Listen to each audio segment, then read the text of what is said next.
Sir একটু আগে আপনাদের এই ডিজিজটা সম্পর্কে বললেন, এবার আমি এই অ্যানিমালটাকে ড্রেস কি করে করবেন। একটু অলরেডি মুখে ইনফেকশন হয়ে গেছে, ঘা হয়ে গেছে, তো এটাকে রেগুলার দিনে অন্তত মিনিমাম দুবার এটাকে ভালো করে ড্রেস করতে হবে। ড্রেস করার জন্য আপনারা কি ইউজ করতে পারেন, আপনারা প্রভিডেন্ট আয়োডিন ইউজ করতে পারেন, আপনারা স্যাভলন ইউজ করতে পারেন, কিংবা আপনারা ডেটল হালকা করে ডাইলুট করে আপনারা হালকা করে কিংবা বরিক অ্যাসিডে দিয়ে আপনারা করতে পারেন, এটাকে পরিষ্কার করতে পারেন। আপনারা এটাকে ভালো করে পরিষ্কার করে নেবেন, ঠিক আছে।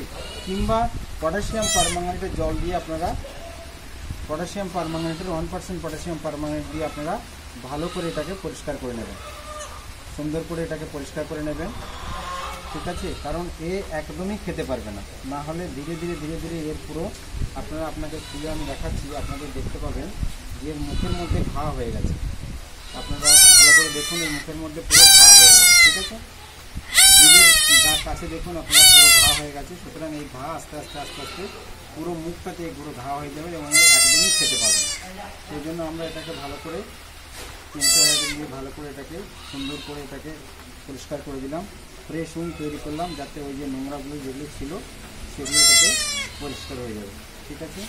এইবারে আপনারা এটাকে পরিষ্কার করার পরে এটাকে আপনারা কোনো অ্যান্টিবায়োটিক পাউডার, যেমন আমরা হিউম্যানের ক্ষেত্রে যেমন স্কিন পাউডার ইউজ করি, সেই পাউডারে আপনারা ইউজ করতে পারেন, কিংবা বরিক পাউডার থাকে সেই বরিক পাউডার আপনারা ইউজ করতে পারেন।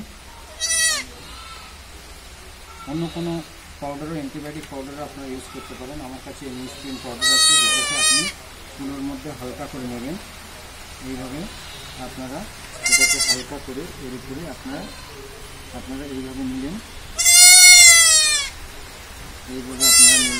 নিয়ে এটাকে এই চুলোটাকে আস্তে ধীরে ধীরে আপনারা এইভাবে দেবেন, এইভাবে হালকা করে।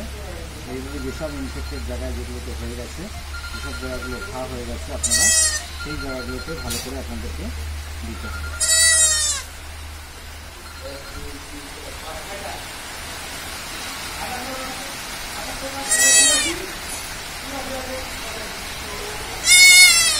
এবং এই বেশিক্ষণ এটা রাখবে না, কারণ খাওয়ার সময় যখন দুধ খেতে যাবে তখন দেখবেন এটা আবার এর ভিতরে চলে গেছে।